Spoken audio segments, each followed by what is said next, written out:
Okay, good morning again, everyone, and welcome back to the District of Squamish and the Squamish Nation unceded and traditional territory, Holland Squalin, Quistilicknamut, Tala, Squamish, Buckmayo. We are on the Committee of the Whole. I am Councillor Chris Pettingill, acting mayor, so I will be chairing this Committee of the Whole for Tuesday, July 12th, 2022. We'll start with a motion for the adoption of the agenda. Councillor French, a second by Councillor Stoner. Anyone opposed? Nope, motion carries. And I will turn it over to Mr. Daly for a Agricultural Land Commission subdivision presentation. Thank you, Chair. Good morning, Committee of the Whole. My name is Brian Daly, Development and Subdivision Coordinator with Community Planning. I'm here this morning to present a subdivision application for a property in the Agricultural Land Reserve for Council to consider forwarding the application to the Agricultural Land Commission for decision. The subject property is located at 4311 Paradise Valley Road and is within the ALR. The property was subdivided in 2016 under Section 514 of the Local Government Act, subdivision to provide residence for a relative, and approved by the ALC. The original subdivision application that was submitted to the ALC was rejected, but a request for reconsideration by the owner was successful following submission of an agricultural capability assessment for the property. The original subdivision application that received ALC approval contemplated a 3-lot subdivision. However, the property owners only pursued a 2-lot subdivision.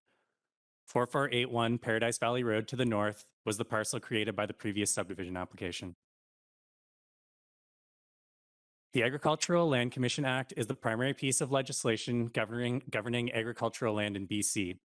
The ALC's mandate is to preserve agricultural land. It has the authority to determine the appropriateness of future subdivision and non-farmland uses proposed in the ALR, to exclude land, and to advise on inclusion. Provincial legislation requires that the owners of land within the ALR seek permission from the ALC prior to subdivision.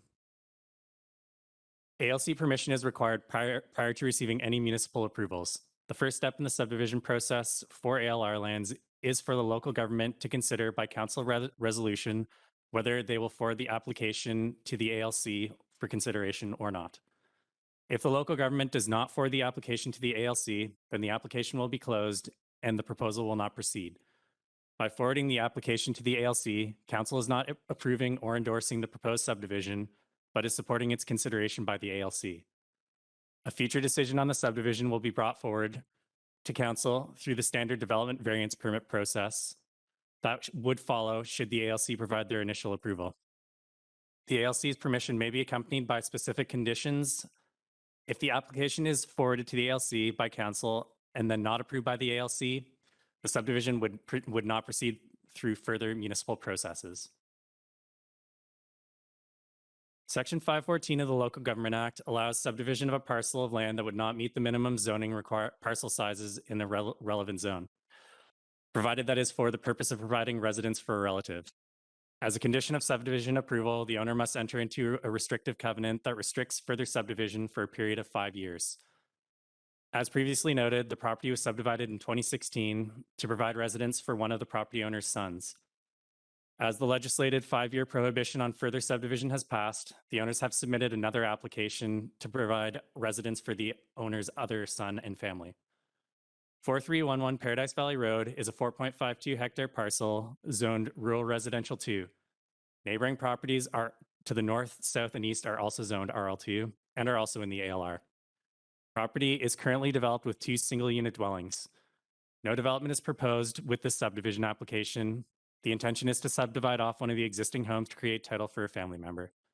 Given that no development is proposed with the subdivision application, it would not trigger the requirement for a development permit for protection of the environment or from protection from flood hazard.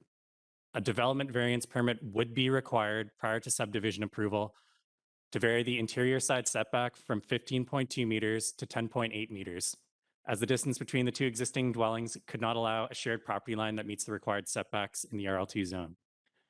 Should the subdivision application be approved by the ALC, the property owner would then need to apply for a subdivision application and a development variance permit application that would be considered by council. The agricultural capability of lands in BC are classified according to soil and climate characteristics and limitations for agricultural use. Lands in classes 1 to 4 are considered capable of sustained production of common field crops. Class 5 lands are capable of use for producing perennial forage crops or specifically adapted crops. Class 6 is suitable for grazing livestock, and Class 7 is non-arable. The property owner had an agricultural capability assessment completed for their property as part of the previous subdivision application that was approved by the ALC. The report concluded that 79% of the property was Class 7 and 21% was Class 3 with various limitations.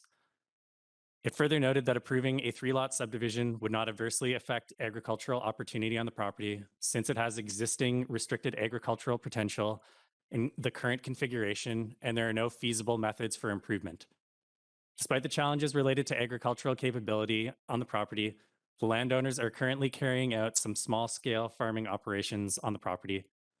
Background on the ongoing farming activities has been provided by the applicant and can be found attached to the staff report.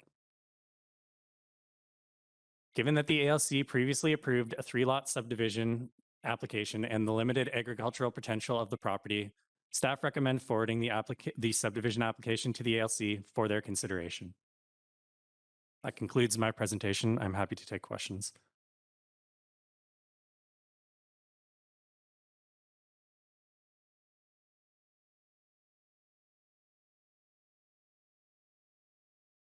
Did I see a hand, Councillor Reese? Nope. Oh, Councillor Herford. Councillor Herford. Thank you. The assessment of the viability of farming on the property was on the larger parcel that's going to be split in two. Do we have any understanding if all of the sort of farmable land ends up on one property or the other, or does that split sort of maintain if the subdivision was to happen?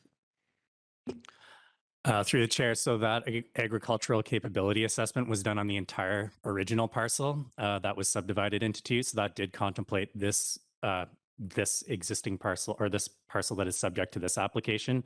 It is very challenging. There's riparian areas on the site, and the soil is, as noted in that report, not ideal for farming. The existing agricultural activities that are taking place on site are within the BC Hydro right-of-way, so this subdivision shouldn't impact that. However, it would be up for the ALC to make a decision on whether that assessment is still reasonable or not. Councillor Stoner. Thank you. The restriction for to wait 5 years for further subdivision, is that a requirement from the District of Squamish or the ALC? That is a requirement in the Local Government Act. Thank you. I'll try a question. Not seeing any more hands at the moment. Can staff remind me of how we view things like greenhouses or raised beds and that sort of thing that aren't sort of directly dependent on the soil? Is that what we would normally consider agricultural use as well, or is that more something we think of industrial? Through the chair, that would be the use of a structure. So there are some exemptions for lot coverage and things like that for greenhouses. However, if they're being used to produce food or things like that, that would fall under an agricultural use. So I'm not sure I answered your question, but if it's a greenhouse for growing food, then the use of that structure would be considered agricultural use. Okay, so then agriculture and agricultural use isn't entirely dependent on the soil quality. You could still have agricultural uses even with level 7 soil quality. Agricultural use is permitted in the RLT zone. It's a use that can occur on site. I cannot speak. The district would allow that use to occur regardless of the soil quality on the site. Okay, and then the with the subdivision, the former subdivision, were they only permitted to subdivide, into 2 lots, and that's why the second one is coming now 5 years later, or could they have done all the subdivisions at that point had they wished to do so? The ALC approved a 3-lot subdivision. The owners didn't proceed with that because they chose to do subdivision to provide residence for a relative, which only allowed the creation of 1 additional lot. They would have had to rezone to do all 3 lots at once. And there's challenges associated with rezoning to increase density in this part of town, given that it's in a primary floodway and a restricted densification area.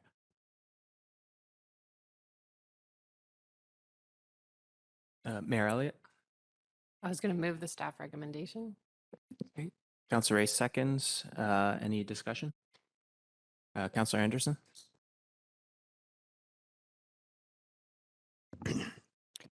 Thank you. I'm in support of the staff recommendation. I note in the summary of current farming activities report, which is an interesting document, to outline some active agricultural uses of the property. Swift Creek riparian zone runs through the property, feeding into the Checkmas River nearby, of course. This is an important salmon stream with some dry conditions over the last several years being a concern. The Rudeshauser family, in collaboration with Squamish Streamkeepers, has, in an ongoing program each year, allowed access and, as I say, active collaborators in the rescue of several thousand coho fry every summer. And so, in my view, given the picture given to us in the staff report, the Rudeshauser family have been good, sensitive caretakers of the properties and for all of its values, including agricultural use. So I'm in support of the staff recommendation. Councillor Race? Thank you. Over the years, as a lawyer and as a local government member, I've been involved in a variety of these things at the regional district level and municipal level. The Agricultural Land Commission came into effect with a fairly broad brush, and in one sort of stroke of the pen, a government in about 1972, I think, made a whole bunch of land agricultural that was just vacant and unused for other things. And so over the years, some of these have been looked at a little bit more intensely and seen to be not good for agriculture. The ALC is quite diligent about which lands they like to subdivide and don't, in my experience.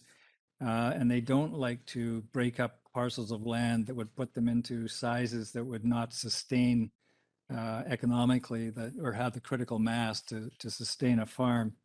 But I think they look at the quality of land and whether or not it's suitable for agriculture or not. And so I think I'm happy to leave it up to them in this case to examine that issue. I'm sort of guided also by the fact that they did originally approve a 3-lot subdivision. So maybe don't have an issue with this particular property being subdivided. So I'm happy to support the staff recommendation and send it off the ALC for the final decision on this. Okay, not seeing any more hands. I'm a bit torn on this one. I think I will support the motion. I guess for me, understanding from the reports we've seen about food security and so on, I think even if soil isn't ideal, preserving local land for agricultural uses is important. And it sounds like the ALC did have some reservations previously, and that's why it is in the state it is. And now they're making an attempt after waiting 5 years to do some further subdivision, which I gather wasn't permitted initially. But just trying to find a balance here, and I understand the ALC will look at it probably with a more informed perspective than my own. So at this point, I am comfortable letting the ALC make the final call. I'm a little bit unsure myself, though, but I'll leave it up to the ALC, so I will support this. Still not seeing any more hands, so I will call the question. Anyone opposed? No one opposes. Motion carries. Thank you.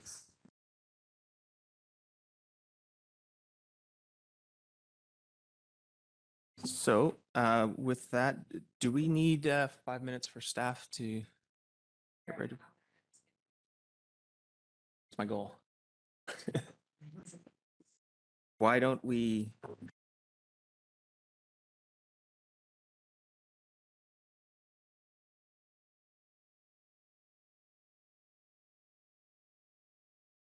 She can present online and she's available if that works. I haven't confirmed with her, but she said she is available. Okay, why don't we, I can't see the main clock. Why don't we give ourselves till 11:25 and allow Asia to get online and set up.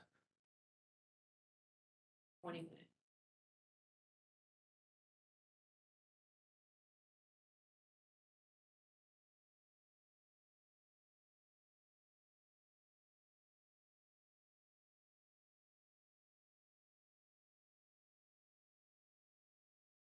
Sorry, my apologies. I didn't realize we had our lunch break so early. So I guess we'll come back at 12:45. 12:45 then. Something in the close. Uh,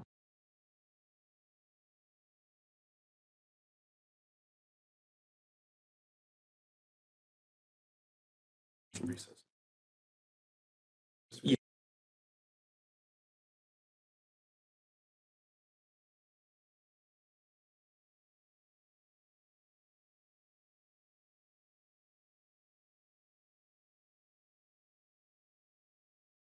Okay. Sorry, folks. We're just trying to figure out we're ahead and trying to make efficient use of that time. But I think we've decided we will recess until 12:45 after lunch. 12:30. Okay. 12:30 sounds good. So we'll come back at 12:30. Final decision. Thank you. Okay, welcome back, everyone. Hope everyone got outside, had a good lunch, and we are now going to Ms. Phillip to speak about some Third Avenue rezonings. Over to you.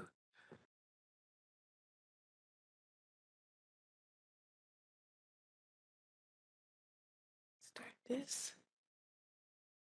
Great. Hey, good afternoon, Council. My name's Asia Philp, planner with the Community Planning Department. Today, I'm presenting an initial look at 2 rezoning applications. The first application is for 38029 to 38045 Third Avenue.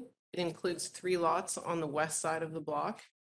The second application is for 38028 to 38062 Third Avenue and consists of 5 lots on the east side of the block, directly opposite from the 3-lot rezoning.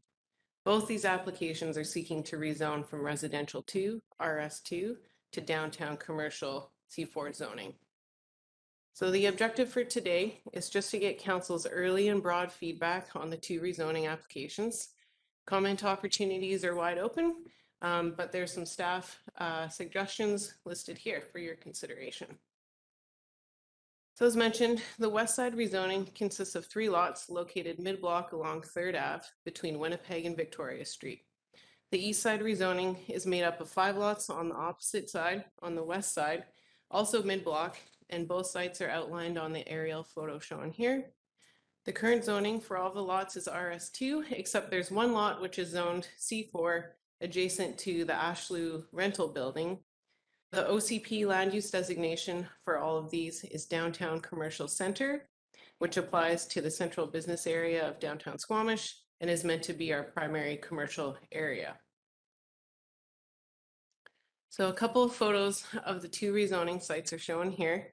The west side's at the top and the east side's at the bottom. Neighboring land uses are single unit residential to the north, along with House Sound Women's Center, and mixed use commercial residential located to the south. There's also mixed use commercial residential to the east and single unit residential to the west, as well as the Center Point complex. So the west side application proposes a 6-story mixed commercial residential building. It contains parking and commercial floor area on the first 2 stories, and then there's 4 stories of apartments above. They're proposing 20% employment space. 46 residential units are proposed. The floor area ratio proposed is 2.96. The parking meets our zoning bylaw requirements with 12 commercial spaces proposed to be bought out via our cash and lieu provisions. The east side application proposes a similar but larger 6-story mixed-use commercial residential building. Again, it contains parking and commercial area on the first story. There's a parkade on the second story, and then 4 more stories of residential apartments above. Again, 20% employment space and 80 residential units are proposed here with a targeted floor area ratio of 3.00. Again, the parking meets the zoning bylaw, and they're also proposing to buy out 12 spaces via our cash in lieu here as well.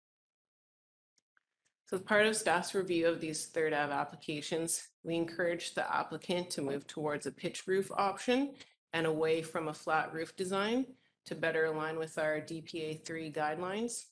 The applicant's currently considering alternative roof options, and they presented an initial concept for the west side building, which is shown here from a bunch of different angles. Staff have also encouraged the applicant to step back the upper stories of this west side building a bit further to reduce massing and shading impacts on adjacent neighboring properties. So we also encouraged a similar move away from the flat roof design for the east side building as well, and the initial concept from the applicant shown here. We welcome council's feedback on roof preferences and any other massing or design thoughts. So staff also requested the applicant consider a 3-meter wide setback along the northernmost property boundaries of both rezoning sites to provide for mid-block pedestrian cut-throughs. The applicant's currently working to provide these through plan revisions, and some early designs are shown here. The cut-throughs have been highlighted with the red dotted lines. It's also worth noting the district established a 2.5-meter wide front setback along 3rd Avenue. This was part of a 2017 omnibus zoning bylaw amendments. So this will help us facilitate development of protected bike lanes along 3rd Ave. And both of the applications are meeting this front setback. So the applicant's architects have completed shadow analyses for both buildings. The summer solstice shadows are shown here. The left side's at 10 a.m. and the right side's taken at 4 p.m. They've also done additional analyses at 12 p.m. and 2 p.m. These are not shown in the presentation, but they're linked in the agenda package through the staff report for these rezonings. Moving to the spring and fall equinox analyses, you can see that the shadow extends further across the neighboring properties to the west, north, and east as the day progresses. And then lastly, for the winter solstice, you can see that just we're entirely in the dark. Everybody is in darkness. The shadows are extensive, but you can also see that there's shadows being cast by the 3-story single-family homes. So basically, we're all living in darkness at the solstice. The applicant's architect also completed viewscape analyses for both buildings. This first set shows the views towards Anchikai and Garibaldi Mountain, with a key plan on the left showing the locations and the directions which these view shots were taken from. The Anchikai views are retained as you travel northbound up 3rd Ave. And this second set show the views towards CM Smanit and the Chief. The upper shot is from the corner of Winnipeg and 4th Avenue. The middle shot is from the corner of Winnipeg and 3rd Avenue. And the bottom shot is midway down 4th Avenue. The views of CM Smanit are largely maintained from these locations, but you can see as we travel down 3rd Avenue, the views to Goat Ridge and CM Smanit becomes obscured as you move down 3rd Ave.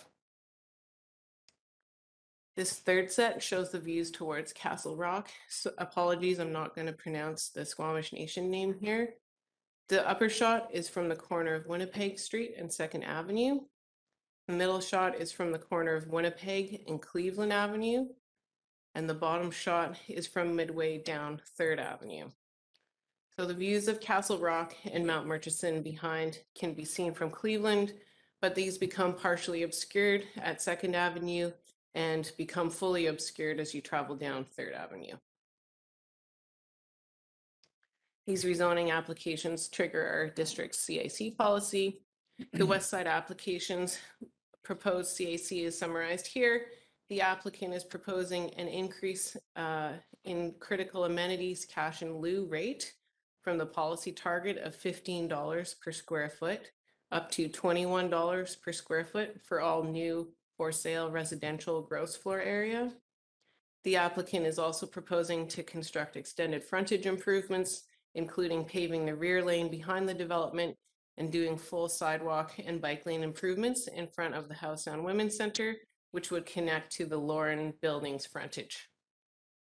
And for the east side application, the applicant's proposing that 5% of the new for sale residential gross floor area be provided as fee simple residential floor area that would be given to a local nonprofit housing provider to own and operate. The nonprofit would determine the specific number of units and the unit sizes that they would want within this total donated floor area. Based on a maximum of 3.0 FAR, the maximum residential floor area that could be donated would be around 3,000 square feet. The applicant is also proposing to construct extended frontage improvements. These again include paving the entire rear lane and doing full sidewalk and bike lane improvements from the site up to Winnipeg Street. So at a high level, the proposal aligns with the downtown commercial center land use designation. These areas are intended to accommodate much of our commercial and residential growth in the community. The proposal also meets many of our infill policies from the OCP. These include utilizing and enhancing existing district infrastructure, improving our active transportation network, and our connectivity downtown. The sites are located within walking distance of grocery stores, other shops and services, our transit network, and all of these culminate to support the district's climate action move to shift beyond the car. And the residential portions of the development will also use low carbon energy sources only. So public engagement has followed our district policy. The rezoning applications have been posted to our showcase. Development signs have been posted at each site. We've only received one comment to date requesting a public information meeting. But given the magnitude of these rezonings, staff recommended to the applicant that a public information meeting be held prior to going for readings. And the applicant has scheduled this for July 14th, which is in 2 days on Thursday night. So the anticipated next steps are to get council's feedback, hold the public information meeting, and then continue to refine the proposals. Once the proposals have addressed council's and staff's feedback, the project will be brought forward for initial readings, and the staff formal recommendation is outlined in the red box here. That's it for now. I'll pass it back to the chair. Thank you. All right, thank you. Councillor Race. Thank you. Just a clarification. Is the gifted floor area, is it on the east side or the west side? You said the east side, but in my discussions, is it on the west side? So through the chair, my understanding is that this is associated with the east side's CAC, but the applicant is open to transferring that area to the west side building if that's desired by the nonprofit. So it could be located in either of the buildings, but it's associated as part of the east side's CAC package. And the second question is if it went to a peaked roof, would that require a variance? Or would it fit within the zoning heights? Yeah, so through the chair, it would potentially require a variance. The applicant needs to do further work to determine that, but going with the pitched roof could raise the height, and they were at 20 meters with the flat roof already. So potentially a minor variance. And so we look at the zoning and there's commercial parking and then for residential. I mean, this is a layman talking, I would think it would follow a fairly standard formula for height. And does that not fit within the zoning bylaw? Or is there a reason that this design sort of pushes against that, which might require a variance for a peaked roof? Yeah, the 6 stories is challenging to achieve, especially if you want kind of taller commercial heights at grade. The 20 meters in the C4 zone is challenging for them to meet. And so the pitched roof might be the thing that pushes them kind of past that 20-meter mark. Okay, Councillor French, then Anderson, then Stoner. Thanks, Chair. So continuing on Councillor Race's questions about pitched roof, I was also curious about the height difference leading to potential variance. So thanks for asking that question. um, the potential impact on viewscapes if it's a pitched roof. It looks to me, based on the pictures that we've seen, could have a fairly significant, could make a fairly significant difference in the viewscapes. So is it reasonable to ask for different images that would show us what the pitched roof impacts would be, so we get a true understanding of how intrusive that would be? Yeah, through the chair, I think it's totally reasonable for staff to request those from the applicant. And we would also request that the shadow analyses be updated, so both the views and the shadow. Then we can compare the two. Okay. And now this has me thinking about the other buildings that already exist. So Ashlew has a pitched roof, and the Lauren, which is next door on the west side, or separated by one building on the west side, has a flat roof. So not knowing the history too well on the Lauren, did that building go flat roof? Because if it was pitched, they'd be seeking a huge height variance. Do you recall? Is there? I'll try and then you can go. Okay. So my understanding of the history of the Lauren was that that was only subject to a building permit. It was not even within a development permit at the time that they came forward for permitting. Yeah. Okay.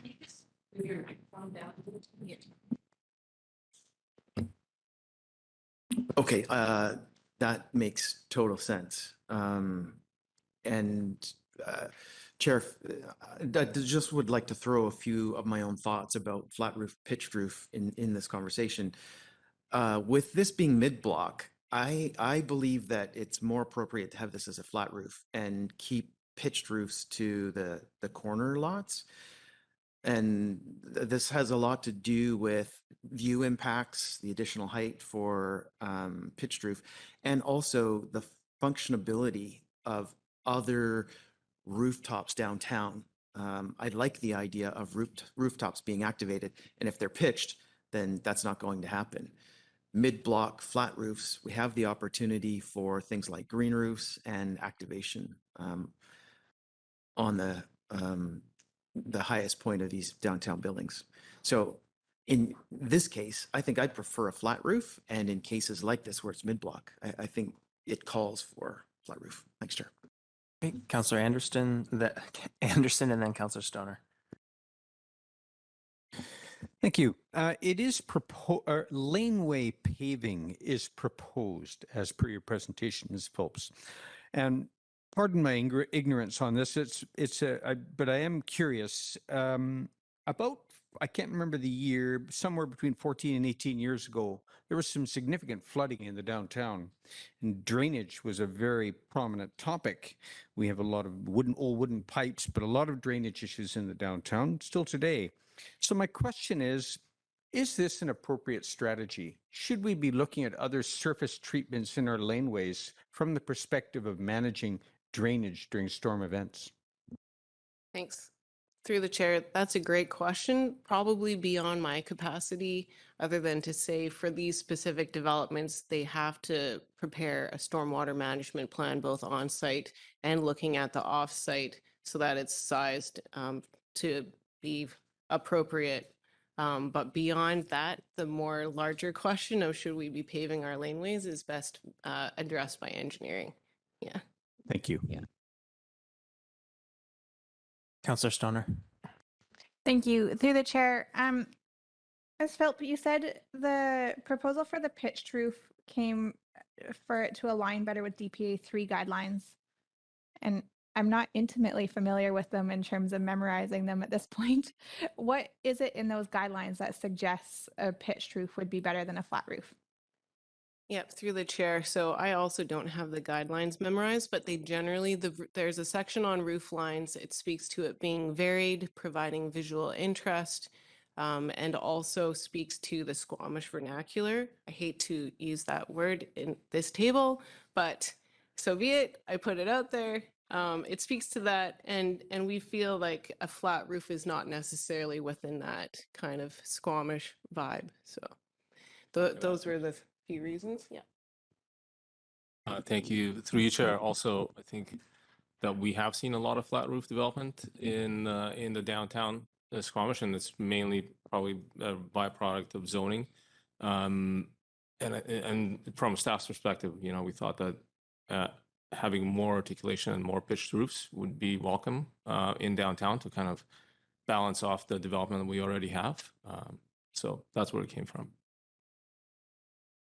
But reflecting on a previous colleague's comments, the neighboring buildings do have pitched roofs. The Ashley has a pitched roof, and the other building does not. Okay, thank you. And then I had a question about the mid-block cut-throughs. My understanding is that as I look at the OCP, the west side actually doesn't require a mid-block cut-through, and so I'm just curious why we're requesting that of the proponent, and what the long-term vision is there. Yeah, through the chair. So our downtown open spaces plan was cut off at Second Avenue, and we didn't look beyond that. And so when staff started to look at the broader context, including the western side of downtown, we figured, you know, the same rationale for having a mid-block cut through, given that we have really long kind of north-south running blocks, and to provide that permeability as the eastern side of downtown starts to redevelop is critical. And this is our opportunity to get that mid-block cut through for that western side of Third Avenue.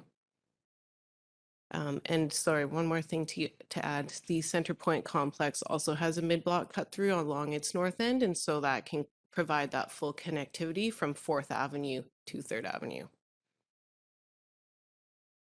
Okay, thank you. And then just to clarify, if I remember correctly, the CAC for I think it's the west side, doesn't have the affordable housing unit target, and that's because it's below the 50 unit threshold. Is that correct? That's correct. And the applicant just chose that they wanted to do just a full cash in lieu for that west side as well. Okay, thank you. That's it for now. Mayor Elliott? Ms. Phil, what were the three things you had on your slide that you wouldn't mind getting comments on? One was massing. Massing and design, the CAC, and I'd have to look through the presentation to get the last one. Sorry. Open space as well. And I didn't speak directly to this in the presentation, but the applicant is short on providing outdoor open space on both sites. And that's outlined in the staff report. Okay, thank you. I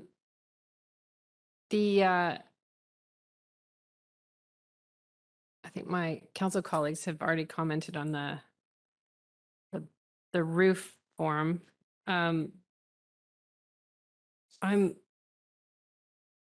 I'm unconcerned about whether it's flat or a pitched roof if the pitched roof creates more problems with shading. If it doesn't, then I could go either way. But there's already a lot of shade impact to the neighbors on the north. And so I guess I don't know whether it's worth the effort to change it. I think more to me, it's the massing on the north side of the building, and whether we've stepped it back earlier enough, I guess is my concern. So I'm interested to see if any of the neighbors come to the public information meeting to talk about now that there's drawings out there and can speak to that. The piece around there's a comment in here about low ceiling heights. Trying to find it. in the staff report. And I'm wondering if you could speak to the detail on that. There's one floor that's 9 foot and another that's 12 foot. Yeah, through the chair, I'll just I had a backup slide on this, so maybe I'll just share and bring this up for everyone. So here you can see, this is actually, the shots are the ground floor and the second story of the west side proposal specifically. But then the description is for the west side. Yep, the ceiling heights at grade is 11 foot, and then at the second story, it's 9 foot. They've also indicated low headroom areas. So yeah, you can see my cursor here. So this is the up to the second floor parkade, and then this is where it's been identified. They've just said it's a low headroom area due to that ramping needed to get up to the second story parkade. So staff are of the opinion that that shouldn't necessarily be counted towards the 20% employment space if it's not fully usable kind of commercial floor area. And then on the east side, it's got 12-foot ceilings, but again, they've also indicated another low headroom area on the plans. I think we're just seeking additional clarification from the applicant, and then staff will likely make a call whether that will be counted towards the 20% or not. So those pictures are, That's just for the west side, showing the ground floor, and then the right side is the second story office space that has the 9-foot ceilings, which once you factor in ventilation could potentially be lower. I was going to ask you what is standard for the other C4 buildings that have put office on the second floor. I think Amaji has that. Yeah, so the staff's concern was from Amaji 1, which apparently has had a hard time being leased out due to those very low ceilings, which became lower after their ventilation went in. And so that's what we're highlighting as our concern here as well. That's a lesson learned. Yes. Amaji one was 9-foot ceilings. I don't actually know what the ceiling heights were. Be for good that. to have that Yeah. information come back to Yeah. council if that roof height doesn't change. Okay. Because what we're trying to create is, it's already difficult to lease that second story space. And so if it's actually not built in a way that people find attractive, then we really do need to think about whether that ceiling height matters.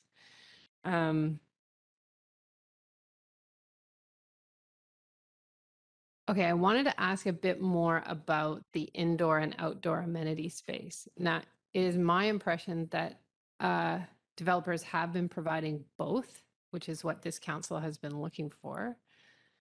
But have we varied that anywhere, or what's the challenge with doing it here? Yeah, so I had another backup slide on the outdoor space. So this just summarizes that for the west side, there's an amenity room with a small patio, and that's their only outdoor space. And then on the east side, similar, it's an indoor amenity room, again with a patio off of that, and that's their only outdoor space. I haven't done a comparison of recent other C4 developments and the amount of open space that they provided, but I can bring that analysis back when we come back to council again for sure. Yeah, I think it's important. One of the things that this council has been really conscious of is creating multifamily developments that people find really livable. So whether that's extending their private livable open space so that it's more convenient, but to not have, and we learned this through the pandemic, is when people don't have that outdoor space, you know, what's their option when you live in multifamily developments? And so we have been looking for a bit of attention to that. And also the ability for people to just gather and get some fresh air if they need a bit more space other than their own balcony. So I think this is something that we should continue to pay close attention to and understand, if we have given variances, what that trade-off was.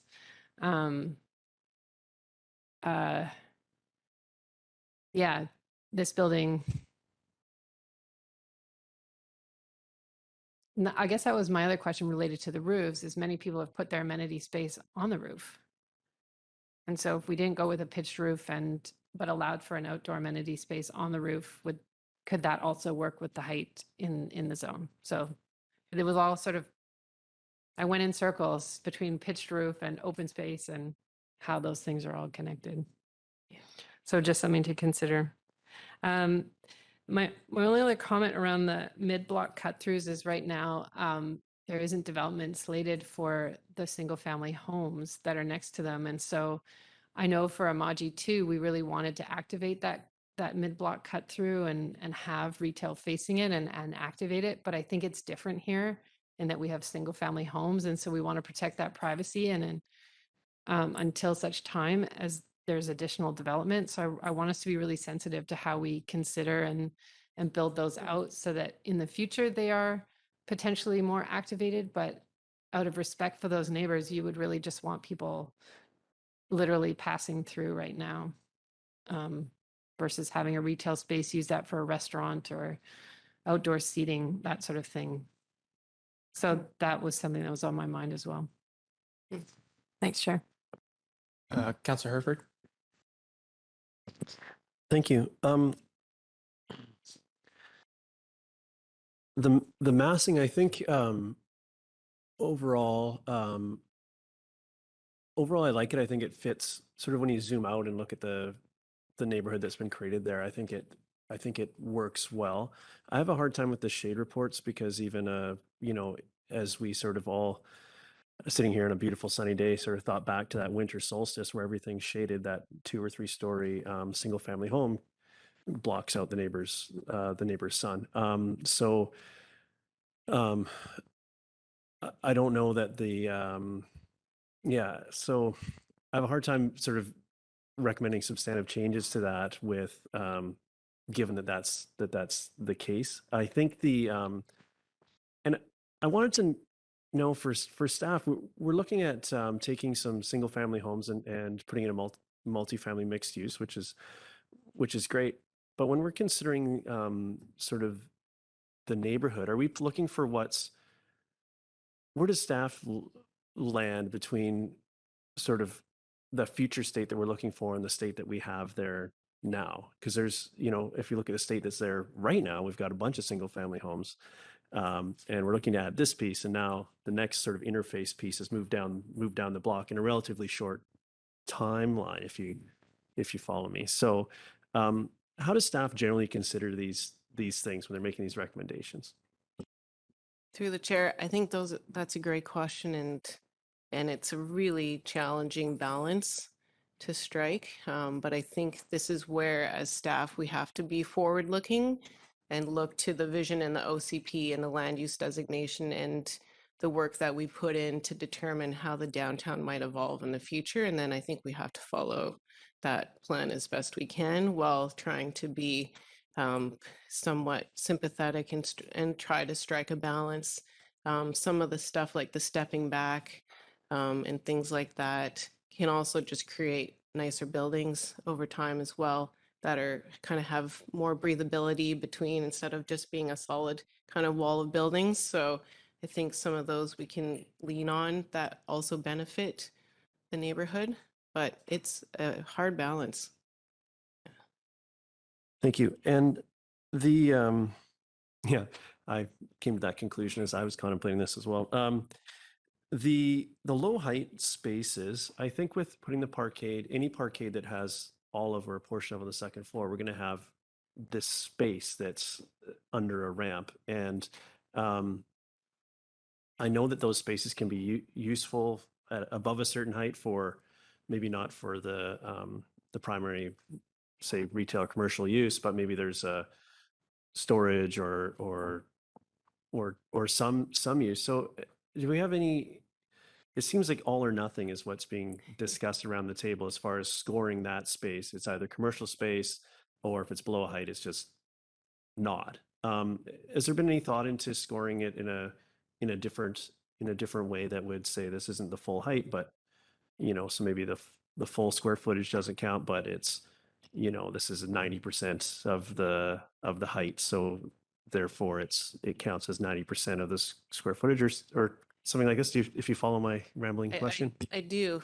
I think at the staff level, we haven't gone down your rabbit hole to determine what, if it could be a percentage or what. I think as staff, we're always seeking to make the best, most viable commercial space that we possibly can. And so I think the onus is on the applicant to prove to us that that space works in order for us to accept it or to accept it to some threshold level. Okay, thank you. The I'm comfortable with this. The CAC, go to the CAC piece. I'm comfortable with that, and I actually really like the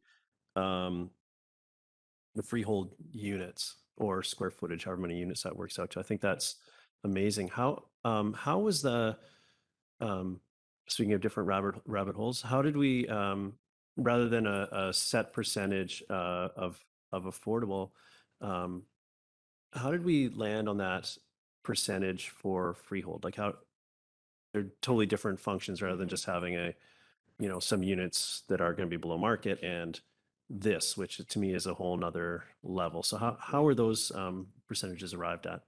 Yeah, through the chair. So the applicant did provide us with some analysis with cost per square foot for construction and sort of set what they thought they could provide. And then staff reviewed that along with the work that the director has been doing through the CAC policy update and then worked to negotiate with the developer to get a little bit more. So landing on the 5% was through that negotiation process informed by the CAC policy work. Thank you. Yeah, for that insight. I was fishing for a little bit for that upcoming CAC work. So, but I was happy to see that. I was happy to see these units there, and I think that that math generally works for me, and I hope to see this form of contribution more going forward. So I'm happy to see that. And the outside space, is there some allowance for if there's, like, would staff consider if there's additional, say, programming or some sort of, if the inside space is exceptional in some way, is that something that has been considered or could be considered? I don't know if that's the case here. I'm just curious how, because quantity and quality sometimes get mixed up in this, and ideally we have both, but other thoughts there? Yeah, for sure. I think this ties into what Mayor Elliott was saying as well. And we've done this in, like, the Mud 1 zone is a good example where we do lower the percentage requirement if it's well activated space.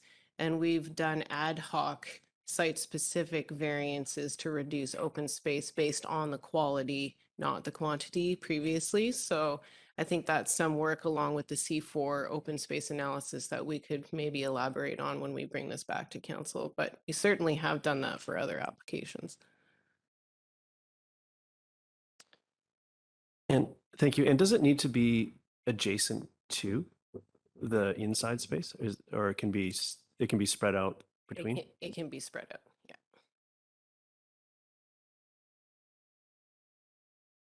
I have a few questions. Just pile on the roof a little bit.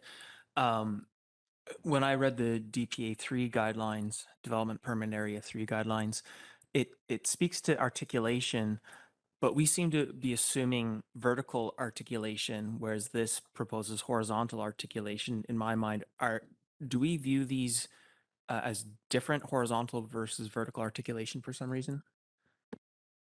Through the chair, we don't, I think we just look at it holistically. So both vertical and horizontal. You don't often see the building kind of stepping in and out as much as in this proposal. So that's one interesting facet of it. But I think we're also interested in that overall roof line that you can see from further away where you wouldn't necessarily notice that change across the face of the building. Okay, thanks. And I'm just wondering if you can speak to it. It sounds like there's potentially a bit of competition, I don't know if it's the right word, but between this pass through open space or common space, the amount of commercial space required versus growth floor area. And so I guess I'm wondering, I understand there's some interest that if there's a pass through there, that somehow contribute towards the GFA calculations in terms of commercial space versus maybe that can count a bit as some of the open common space. I'm just wondering if staff can speak to their perspective on how those things are aligned, or do they all need to be done separately and counted completely separately? No, I think again, we take a holistic approach on a site where you're trying to squeeze a lot of density and all of these different amenities and connectivity aspects that staff are asking. You know, sometimes there needs to be sort of trade-offs made. And so staff's approach is to look at it holistically and to outline those potential trade-offs for you guys in your decision making. Okay, thank you. And so related to that, it seems like we've spoken about a gross floor area of 3.0 for CD4 or C4, I guess it is. But here we're not talking about any significant variances, and it seems that it's very difficult or impossible to hit that 3.0 gross floor area with our open space requirements and all the other requirements. So I'm just trying to wrap my head around, is that 3.0 a realistic or achievable number, or is it just fundamentally unachievable and we shouldn't be holding that in mind? No, that's a really good question. So the 3.0 is the max FAR that we designated for the downtown commercial in the OCP, like in our land use plan. We said that we're not willing to consider something above that FAR. That was maybe interpreted by others in the community that that was their goal to aim for, but staff's perspective was never that that was like what people could reach theoretically. That's just the most we would ever contemplate. Okay, thanks. And then in the report, I saw some question about 3 bedrooms, the ability to provide them or require them. I'm just wondering if, because I didn't hear, unless I missed it in your report, your verbal report speaking to that. I'm just wondering if you can explain where we are on 3-bedroom units and why. Yeah, so through the chair, I mean, the OCP policy is for 20% 3-bedroom as our target. We're seeing that realized in some developments, but not necessarily all of them. And it just helps us to achieve that better unit spread and to facilitate, you know, having families and stuff be able to live downtown. So it's a policy, and so it's not a requirement or a regulation. Okay, Councillor French. Thanks, Chair. The previous questions about the mid-block cut through had me wanting to zero in on the idea of the commercial space calculation and incorporating that potential cut through as part of the commercial space calculation. Could it be calculated that way? Yeah, through the chair, I think staff have indicated to the applicant that we're open to the idea, but I think the devil is in the details. So that space needs to just be a great design space that is going to be fully functional for a potential commercial tenant. Bearing in mind Mary Elliott's comment about being sympathetic to the neighbors as the area transitions. There's questions about maybe whether we want that to be kind of fully activated or not.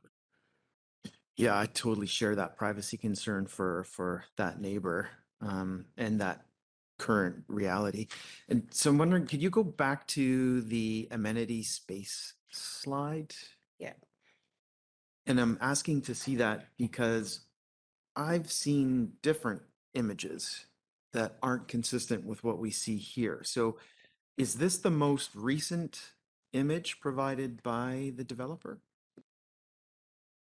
Through the chair, this image is from the applicant's original package. It's not, they've been kind of trickling in redesigns and options and ideas to us. So some of those have been incorporated, some of the stuff around the roof line. But this open space slide doesn't show that. I'll just jump to the other slide that does show it. So here, so this one does show these are concepts and that haven't been fully kind of ratified by the applicant, but that they're considering that show that 3-meter mid-block cut through for both sides. Okay, thanks, Chair. I have Mayor Elliott and then Councillor French, or Councillor Race, I should say. So I think staff know that I'm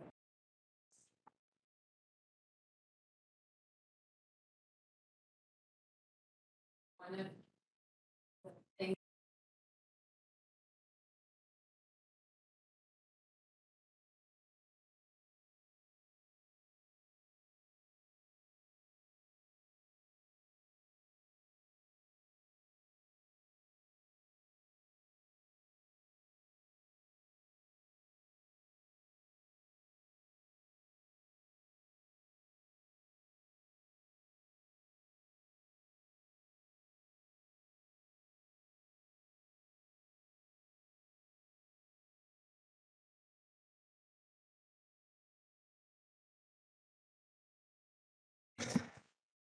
Have there been any conversations with the developer around how to influence what this massing looks like along the frontage to break it up? Or I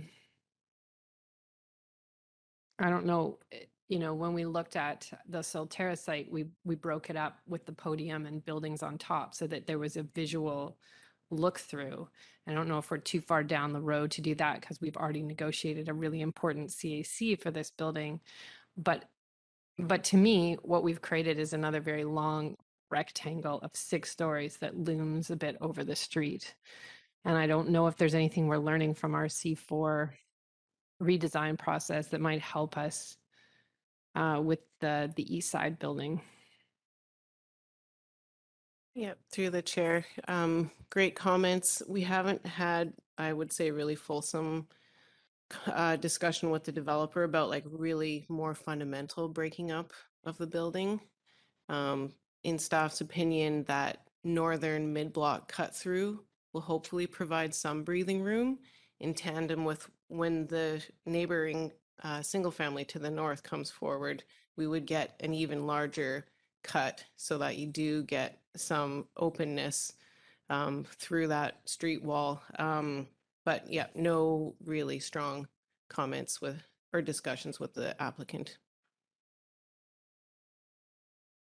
All right, and I think my other comment is, well, you hit the nail on the head when you said the word vernacular, which until we do a study that defines that for us, it's really very subjective. And I know just from my colleagues around this table, we take different views of what is appropriate and what isn't. So I think both buildings from a are okay to look at. I think more my concern is not so much with the design as proposed right now, although I can see where ADP might have some comments, but it's more the massing and how to visually, especially on that east side, make it look less imposing on the street.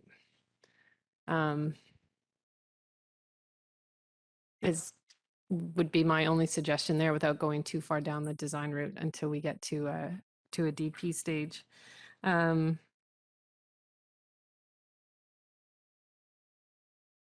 I think the CACs are reflective of the project. And I think my only other big outstanding concern is just the workability of that ceiling height for the commercial space on the second floor. I don't really have hard feelings one way or the other about the lower height in some of the commercial units. It could be used for storage. It could be used for other things. So, but that's for staff to determine with the applicant, as long as it's not taking up too much space and it's still leasable space, even with a low height area. But I think that's all my comments, Chair, unless I find another one somewhere in my notes.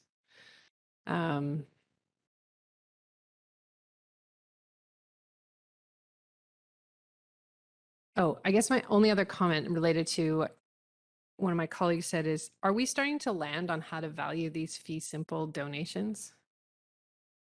So we've seen 2 now. Are we starting to sort of coalesce around a standard practice that's going to make sense that we could sort of put? Through you, Chair, we're working on it through the CAC policy. You know, one thing that we do know currently is the construction costs are really high in Squamish, especially because these are, compared to other jurisdictions, also high efficiency buildings. So the fact that we're at step 4 pushes the construction costs even higher. So that's the lens we're looking at for this one. Is, you know, what is the per square foot construction cost? And anecdotally, the waterfront landing building, that's going up. It's market rental and affordable rental, and the construction costs are extremely high, higher than they would be in Vancouver. So, you know, the value of these donations is significant as a result, just because of the construction values. Okay, I guess my last question is this building doesn't lend itself to childcare because there isn't room for outdoor space. So, but to me, multifamily buildings still need to be livable for families with young children. And so I'm going to come back to the outdoor space and how important that is. So rain or shine, or whether little kids are visiting grandparents. It's just, we need to find a better balance than what we've seen in these drawings so far. Oh, I know my last question was about car sharing. There seems to be 8 car share spots in one of the buildings. And I'm just wondering if they're available to both sides or just one, or if there's some in the other building as well, because we don't see a parking variance, but we do see in the drawings that there's car share. Through the chair, we haven't gotten any detail from the applicant on how the car share might operate, so that's something that we'll come back with when we come for readings. Okay, I will go to Council Race, but just looking at the time, maybe if you want to include your comments along with any questions. Thank you. So just 2 quick questions. With respect to the open space, in our preliminary calculations of that, do we consider things such as the cut blocks or the widened sidewalk? Is that part of the calculation of that? Through the chair, no, it's not part of the calculation. So our normal approach, we define a minimum dimension of 6 meters in any kind of direction. So 6 meter by 6 meter space is kind of our minimum. We do vary this, but again, there needs to be like a great activation or a great design in order to justify a potential reduction. Thank you. And the second question is with respect, again, to the cut block and this other low height commercial area. What is the impact of that cut through if it's, yeah, I'm on. What is the impact of that cut through if it is commercial, considered commercial? Because if the north property eventually develops and it's a wider access, and then it would be more activated, presumably. So one day it might become more commercial than it might initially. What is the impact of that not being considered commercial, and what is the impact of that low height area not being considered commercial or part of the commercial calculation? Yeah, so the impact is that the C4 zone requires a minimum of 20% employment space. So if we don't count those low height or say that cut through space, then onus is on the applicant to find more gross floor area for commercial if they want to try to maximize the amount of residential that they're developing. And is that a hard line, or have we varied it in the past? Is there flexibility around that? I think we can vary it, but I don't think that we have since we've brought that in to C4. It wasn't always in the C4 zone. That was done in that last kind of overhaul of C4 in 2017. Going back a while. Through you, Chair. I think that if the goal is to get to a development that, you know, the zone will capture everything about it. So I think well, my expectation would be that this C4 zone has some built-in flexibility to fit this development, essentially.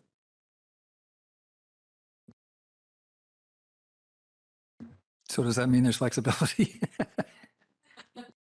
Yeah, I think it's quite often that we build in some site-specific provisions to a parcel under a zone that applies widely. Thank you. And so I do have some comments. You want to go ahead now? So just on some of the points that were raised in the report with respect to the 3-bedroom units, and if I interpret it correctly, it comes out one short. But also, I have had a conversation with the developers, and part of that is due to this gift of this floor space, or might be considered to be because of the gift of the floor space and how that might be configured by the not-for-profit who may want a series of 1-bedroom units, for example, and find that more useful to them. So once again, I'm thinking that that would be dictated perhaps in part by that gift, and there might be flexibility there. The roof line, personally, I consider, and we got into this with a rezoning application we had in Cleveland Avenue a few months ago, maybe it's almost a year ago now, and sent back to staff to have a review of the C4 zoning, particularly as it relates to end parcels. And I had concerns about that particular rezoning as an end parcel, but I'm less concerned about the mid-block. And I take the mayor's point about not wanting kind of a wall, and you want to kind of have some architectural feature to it. This one is, the big one is 5 single-family lots. It's not the whole block. The Salterra space, and I was involved in that discussion, was an entire city block, and we certainly didn't want one long wall in that particular space. And so we wanted to be able to see through the development. But this is just a portion of a block, maybe at the most about a half a block. And I think in an ideal world, it would be broken up a bit, but when you, the smaller the length of it, the more difficult that becomes. But the roof line, in one of the slides there, you look at that proposed building from the street, and I don't think you'd even see the peak because you don't really see beyond the edge of the roof. If you're looking down, obviously you would, but you're not going to be looking down on it. If you look from the ends, then you would see the peak. But with these mid-block units, you're anticipating, and I think to answer Councillor Herford's question, from my perspective, we don't look at the fact that it's next to single family today. We look at what might come in the future, which is more or less the same type of zoning as those blocks build out, because that is, and it might not be for 5 or 10 or 15 years, but it's like the cut through. It's only half the width you want it right now. Eventually it would be wider and more activated, but you wait for everything else to fall into place. So I'm less concerned about the lack of a peak. And I think if there is going to be a consideration, it would be the view or the shading from a farther distance, and I'd be happy to go with just the flat roof for the moment. The CACs, I think, I think if you look at the report, I think they are generous.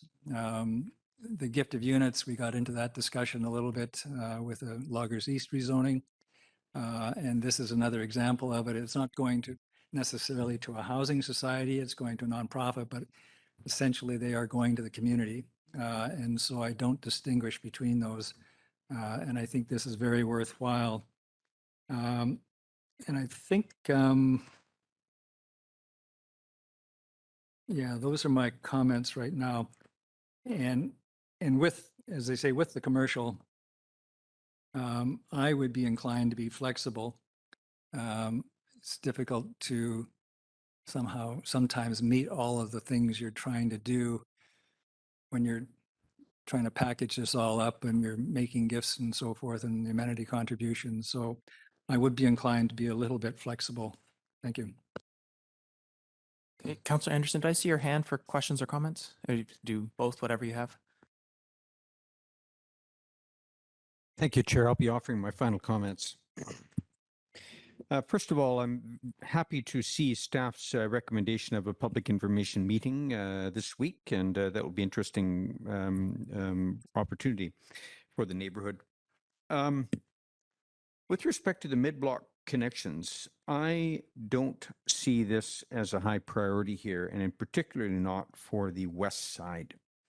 It would be nice to see how the patterns of use of the connections that we have one now as a minor one, but we have a development that is implementing it in the near future. It'd be nice to see how these evolve. I would also add the same comment about the suggested added open space on the sidewalk. How will these spaces be used in future? I think is a little bit of an open question. It'd be nice to have some better knowledge and acquaintance with this, but I don't think that we're going to have this for this in time for this project. I also kind of compare it to our north-south diagonal trail under the power lines that we've suggested as a concept in the Loggers Lane East plan. There are always going to be issues that come forward as to how we might realize these concepts. And so the open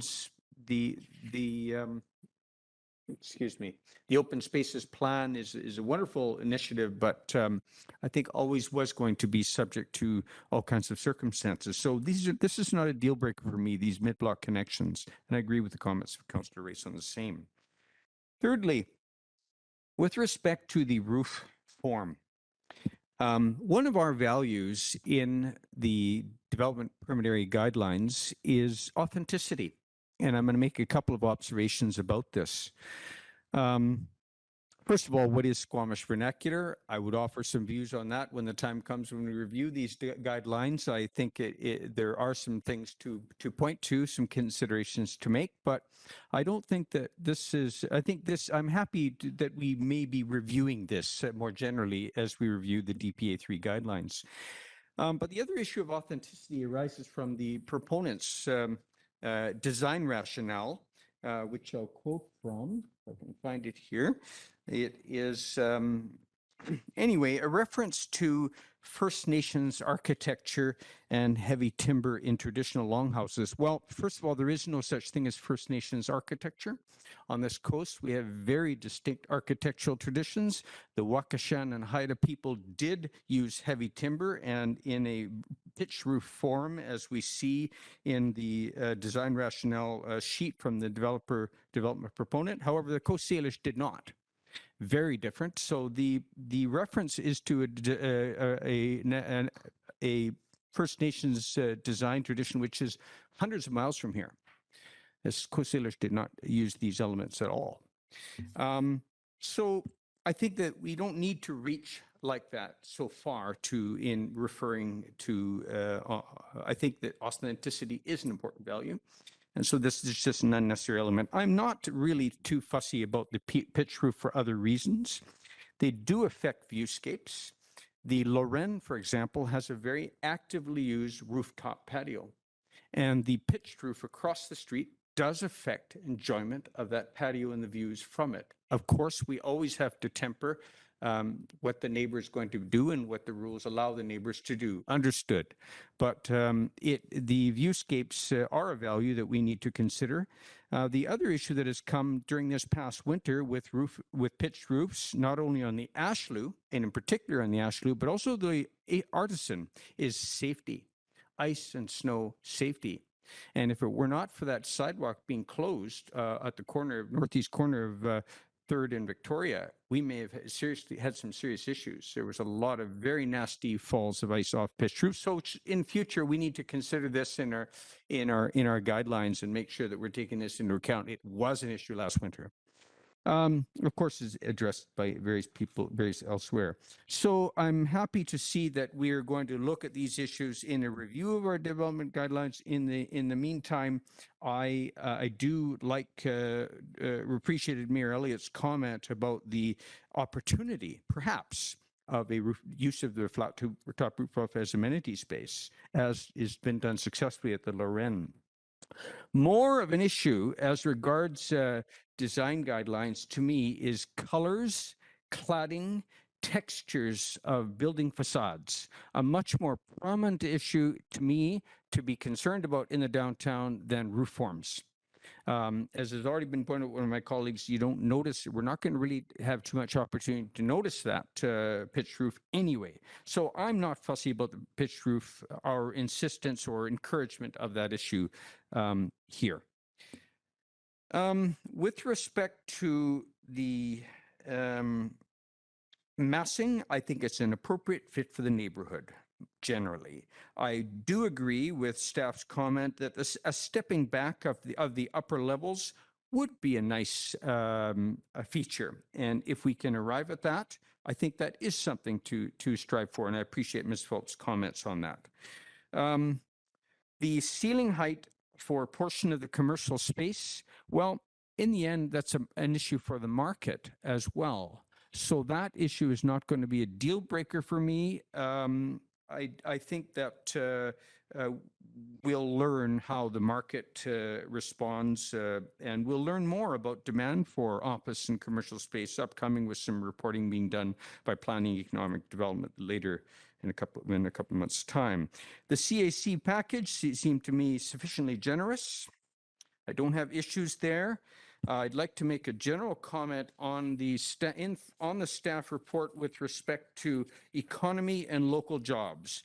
Appropriate that we do refer to the commercial space and the job and the local market for office space. It's an important consideration, and I am aware of certain demands.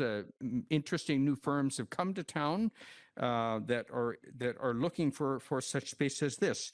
However, more generally, I think in future we need to add another consideration to economy and local jobs when we're talking about large-scale developments like this, and that relates to the Economic Development Department's Circular Economy Initiative, which is underway and evolving, and it will involve consideration of benefits for the local construction sector, which is a very high wage and high employment area for Squamish, a very important sector. And maybe we don't pay enough attention to the benefits that could derive for this sector, for training, local trades, use of local trades, and local materials supply chains. When we talk, for example, about faux rock or genuine rock for the facades, we think about design issues, but we don't think about local supply chains. Maybe we should. City of Vancouver is a leader in this and has recently released a report on how we might consider circular economy issues in consideration of major developments and potential benefits for local supply chains. I think this is very important to look forward to in the future, and the Economic Development Department is going in that direction, I take it. Finally, I don't see that it is time for drastic changes to the building massing, new concepts for breaking up the buildings at this time. Our proponents here have had a complicated journey. I think it's time to look at how we might efficiently address key concerns, but so I am in favor towards expediting review of where we're at this time, and I'll leave it at that. Thank you. Okay, I'll go to Councillor Stoner for questions and final comments. Thank you. A quick question just on the ceiling height of the commercial space. I understand correctly that they're achieving the 12 feet on the west side, which is the smaller footprint building, but not on the east side.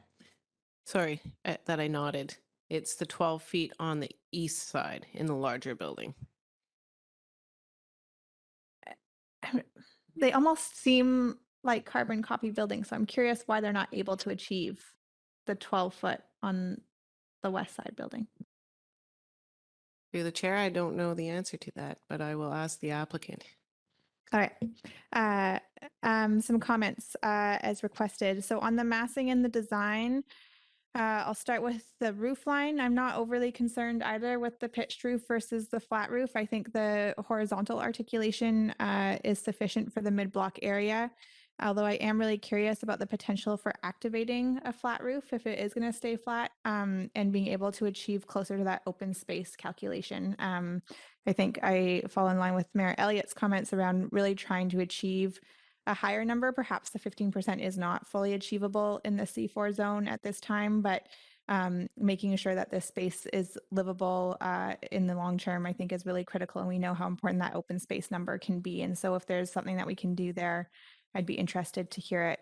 I'm not overly concerned with the massing as proposed. Appreciate the potential for stepping back perhaps some of the higher stories, but again, I think this is a challenge of the C4 zone more broadly that we've been wrestling with around this table, both in this council and previous councils. And there's a few components that we know are like quite tenuous with regards to achieving the 20% employment space, as well as the open space and the massing of the C4 zone. So as it is, I'm not overly concerned with the massing.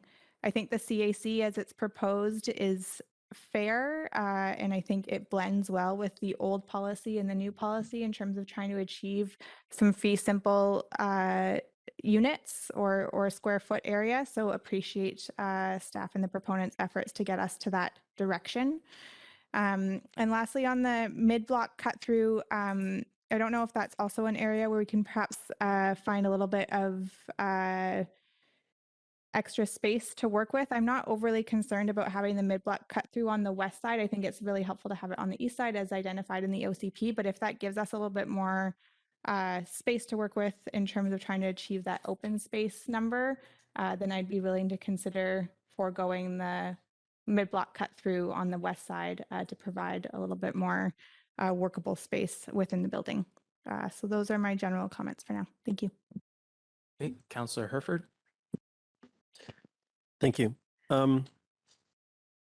The mid-block cut through on the west side, that building's being smaller is a challenge to achieve, an extra challenge to achieve all the things that we need. So I think the cut through is important, but I do think that it comes at the cost of the commercial space. So it should be included in the calculation of, I think would be a good way forward here. Living downtown, as I move around town, I use these mid-block cut throughs, and I wish I could cut through some of these other blocks so I could get to where I need to be a little more efficiently. And sometimes that's the difference between being able to make that trip on foot, or to use a bike, or tip over that threshold, or I'm just going to have to drive there. It's pouring rain and I can't get there fast enough. So I think the mid block is important, but given the small footprint of that west building, I think we need to be, and it's sitting outside of sort of the OCP mapping that shows where we would like to have achieved mid block cut throughs. I think would be appropriate to score that generously with the commercial space, because I feel like that's where it's coming from at the ground floor.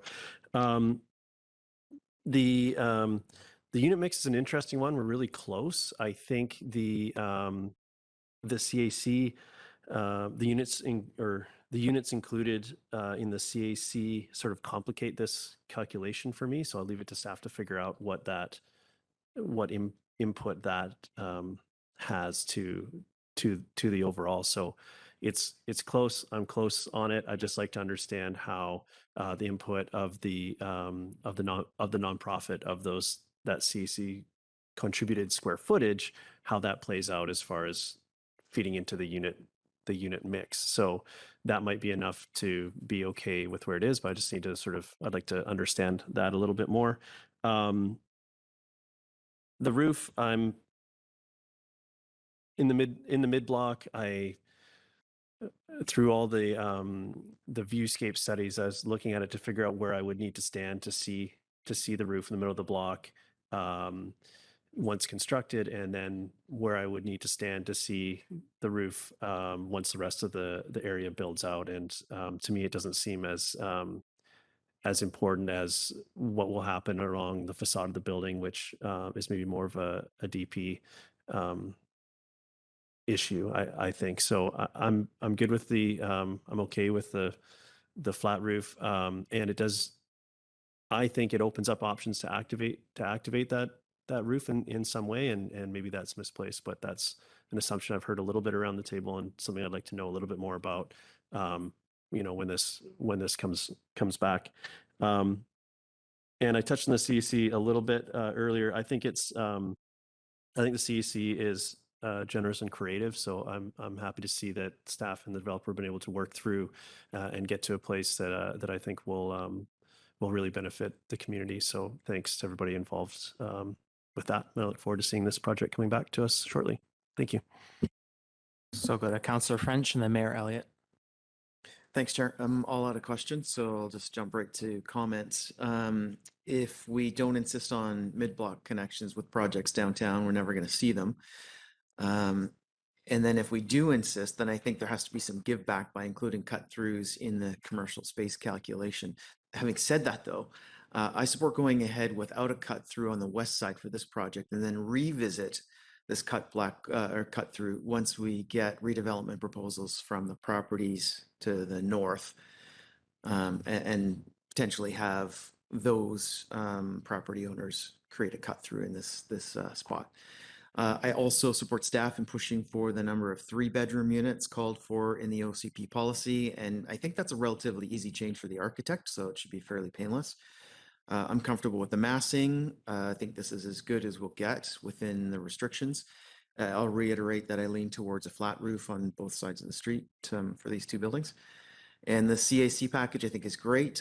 This is a file that's caught in between the existing CACs and upcoming updates. And it looks to me like the developer has gone above and beyond the current policy as they're looking ahead to what's coming with that file. I'd support moving this to or seeing this first and second reading when it comes to us next. Okay, Mayor Elliott. I just want to ask a question based on some of my colleagues' comments. The Downtown Commercial Center OCP land use designation, does it require C4? Through the chair, it does not. So the developer could have zoned these parcels to a CD zone or anything to make these elements fit. Correct. So when council is saying it's as good as it can get, or this is what we expect from C4, it didn't need to be C4. Correct. The properties are zoned RS2 currently, except for the one out of the 8 lots. All right. So mid-block cut-throughs are important. They're part of making a walkable downtown and a connected downtown. I will again reiterate, I think we have to be careful to plan for their future right now, but because they're next to single family homes, we have to manage their use in the short term. So however we design for that and covenant that, I think is really important, but I think they need to be there. I've already spoken several times about the outdoor amenity space, so that's good. I don't think there's a Squamish vernacular. I think buildings just have to look good and fit into their adjoining properties. I think there's a way to potentially achieve some roof variation with potentially using the roof as the amenity space. But I still think our C4 massing is wrong, especially on a longer block. It creates quite a looming presence. I think this is something we hear from the public. So if there's a way to shift something on the east side to break up that massing, it would be more appealing to me anyway. I'm concerned about the commercial space on the second floor. I'd rather get rid of it if it's not usable and make that more amenity space than create crappy commercial space, quite frankly. So I just want to, or it's more storage or something for people living there. It's some use that is useful rather than bad office space in that one development. So I'll leave my comments there, but I just don't want council thinking that we're limited by C4. This is a rezoning. And I don't think we need to compromise. I think we should push for the things that are important to us. And this development certainly has many of them, but I don't think we're constrained by C4. They're trying to achieve 3.0, which is a lot to do, and achieve all the elements that we're looking for. So I just don't want council to constrain their thinking because they think this has to be C4. There was a whole bunch of freedom to choose a different direction from the beginning. So it's just something to keep in mind as we think about how this interfaces over time with the rest of the downtown neighborhood. Thank you, staff. Okay, I'll start with a question and then go to my comments. we've had a couple discussions, and where we've ended up is generally recommending second reading and then deciding at that point whether we want to grant first and second. This is recommending first. Is there a particular reason for that? No, there's no reason for that. It could be first and second or first. Generally, staff makes that call once we get a lot closer to having an application ready to be brought to council. And then that's when we make the decision. If I could just add, essentially, if staff brings something forward with one reading, that means there's some unresolved issues and we need council's input so that the proponent can move forward either with making changes or, if council is happy with it, proceeding. So it all depends in what level of agreement we get to before the readings, essentially. Okay, thank you. So I'll give some of my comments. For me, and put on my broken record, it's got to be no gas covenant for the whole thing, and not just the residential climate emergency. And if that's not there, I am likely to be a lot less flexible on some of the other things. I think a flat roof to me makes sense. I'm seeing a lot of single family and multifamily where it does have flat roof. And so I see a real mix of flat and peaked. So for me, it's not clear that if there is a vernacular that it's exclusive to peaked roof. And my understanding is if you go to a flat roof, it's easier to deal with some of the height issues lower in the, in the commercial space and so on, in terms of the infrastructure for no gas and so on. All that becomes easier with a flat roof potentially. I think the open space is really important because, we want to be making livable spaces. If we're going to be looking at a bit more density, we have to be very focused that it's livable and welcoming density. And so that means paying a lot of attention to, I think, green space and common space. And so maybe a flat roof provides some opportunity there. I think the pass-through is very important. And for me, this goes to the livability, possibly ties into compromises around open space. And I think, is this green or is it cement? And how do we sort of address some of this livability as we look towards, higher GFAs?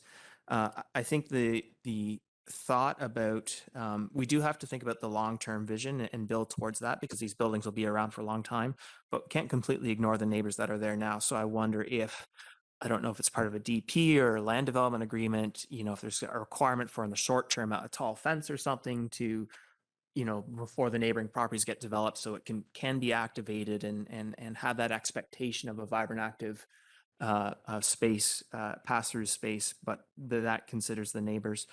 I am a bit torn about setting a precedent and counting pass-throughs as commercial space because I don't know. I think this one I'd really have to see what's proposed, and again, I'm not sure that that's a general route I want to go. I would prefer to see it, I think, built into the development. So, yeah,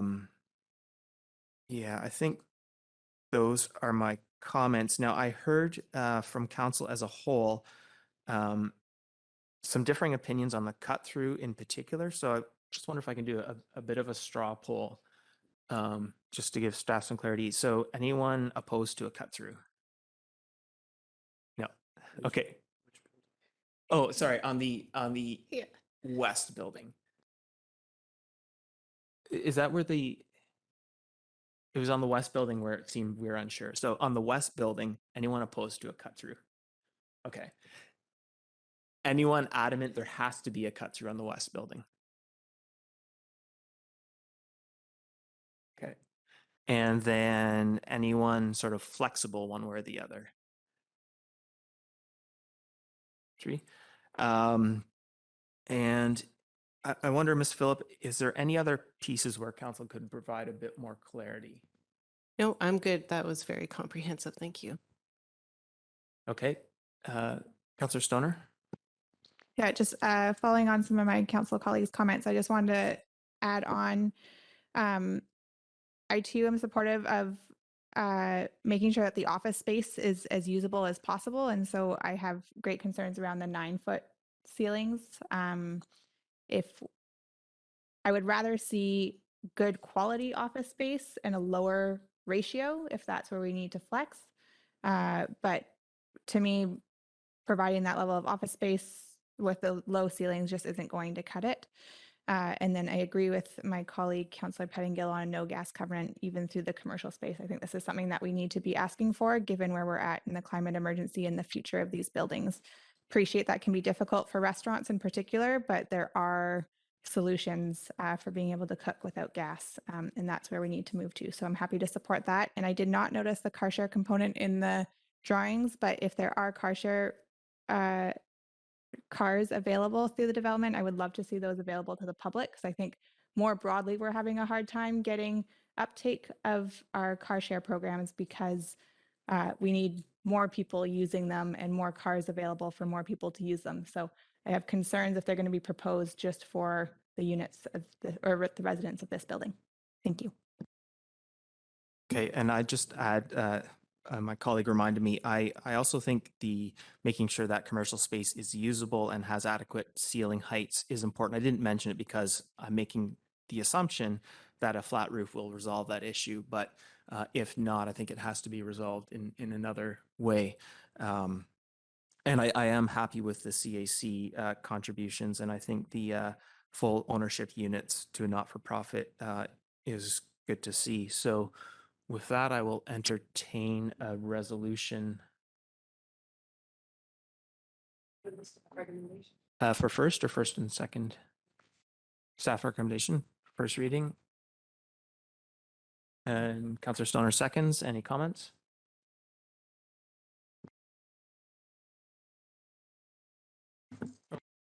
Councillor Race? Well, just to be clear, if I understood staff correctly, there's flexibility going forward, whether it comes for first reading or first and second reading. So this,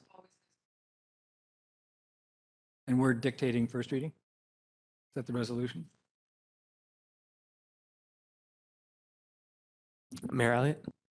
I feel like we keep revisiting this. Staff will always make the decision when they bring forward their staff report, whether it's first reading, first and second. This one says first, but that doesn't limit staff's ability to come back for first and second. It also doesn't diminish council's discretion at first reading to give it first and second, which we've done before as well. So it's just to move it forward is what we're directing. Oh, okay, thank you. And maybe I misunderstood then, but we are directing then staff to bring this to bylaw, essentially.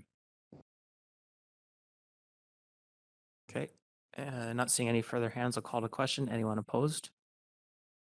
And motion carries. Yes, thank you. And we are a little bit behind now. So we will take 5 minutes. So, well, 7 minutes. We'll come at 2:05 and look at Second Avenue.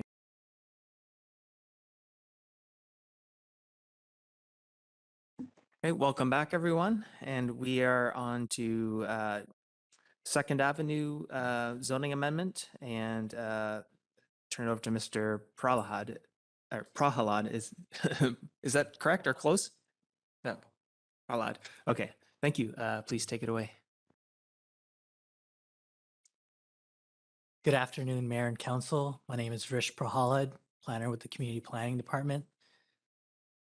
Today, I'm here seeking council feedback on a rezoning application at 37707 Second Ave for consideration for first and second reading. This application is considered priority project as it is proposing 100% employment space.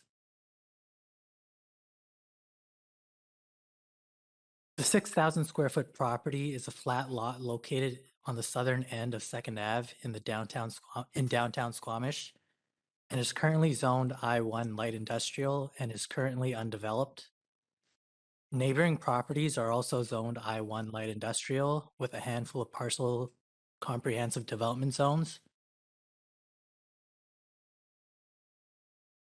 This application seeks to rezone the subject property from I-1 to Comprehensive Development Zone 104, CD 104, to facilitate the development of an employment building. The CD 104 zone has been based off the existing MUD 2 zone found in the downtown south neighborhood. The zone allows for mixed employment uses. No residential uses are proposed.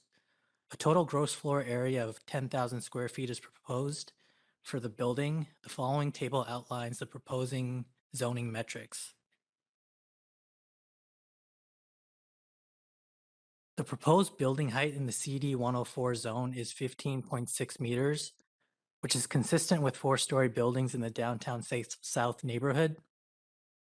Council should note that the building meets the maximum FAR of 1.7, and the additional height is to allow for an architectural feature for the rooftop patio. The CD 104 zone is proposing a slightly reduced parking standard from the typical zoning bylaw requirements, 1.6 spaces per 100 meters squared of gross floor area compared to 2.0 spaces. The parking reduction is proposed in order to reduce the parking in lieu fees from 8 stalls to 4, resulting in the loss of $120,000 in fees. Staff is looking for direction on the reduced parking standards, as the parking in lieu fees were just increased at the beginning of the year, and there is no OCP policy supporting this as well. Since the application is not requesting to introduce a residential use, no community amenity contribution has been provided by the proponent, and none is being negotiated by staff in line with the district's CAC policy. This development is located in close proximity to a number of neighborhood amenities, including trails and parks. The recommendation is that council approve the following resolutions. That council receive the 37707 Second Ave rezoning report for information and provide feedback on items as follows: proposed uses and parking, and that council directs staff to bring 37707 Second Ave rezoning application for consideration for first and second reading. Thank you. At this time, I welcome any comments or questions. Okay, thank you very much, Council. And Councillor Stoner. Thank you. Through the chair. If I look at the drawings correctly, the proposed 8 stalls for parking, are they 4 tandem stalls? That is, through the chair, that is correct. And so do you just have to be really cognizant about which tenant gets in first? How do, like... Through the chair, once the building has been leased, it is the planning department's preference that the tandem parking stalls go to the same occupants so that they can work out a parking arrangement between the office space. Okay. And then you said the height variance was to support a rooftop amenity. Will there be any covered space on the rooftop, or what is the actual variance supporting? So the building tops out at the 15.6 meters. There's three floors of commercial space with a height of 3.5 meters, and just the way the architectural style works out, the building tops out at 15.6 meters.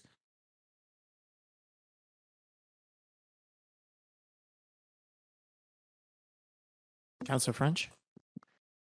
Just following up on the tandem parking question, there's 2 motorcycle parking spots in conjunction with the tandem, so up against the building.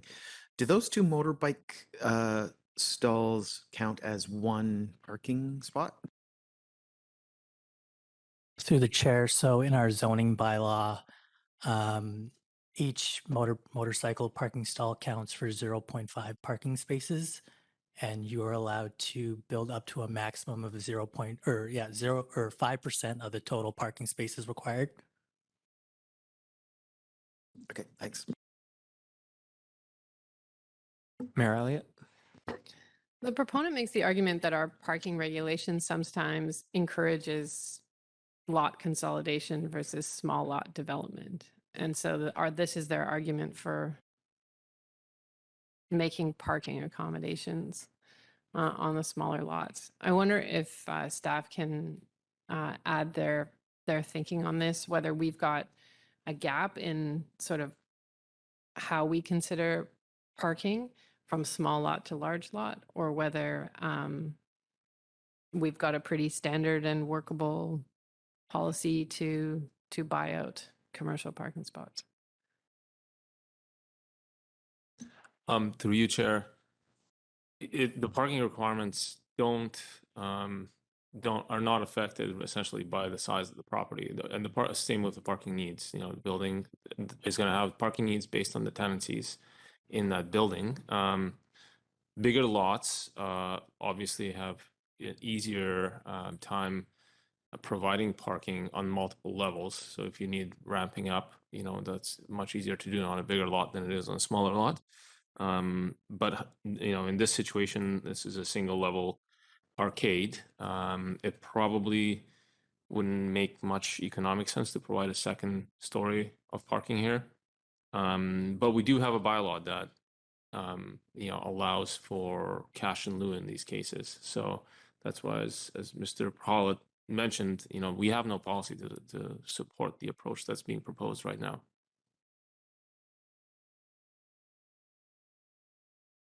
So do we perhaps have a loophole we need to close, or do we just need to make sure that council makes good decisions about whether we're varying parking to get out of a payment, or whether we're varying parking because of a hardship? Staff's opinion is that we don't necessarily have a loophole at the moment. You know, the bylaw on cash in lieu has been updated very recently. So from a policy perspective, it's we have recent policy to follow.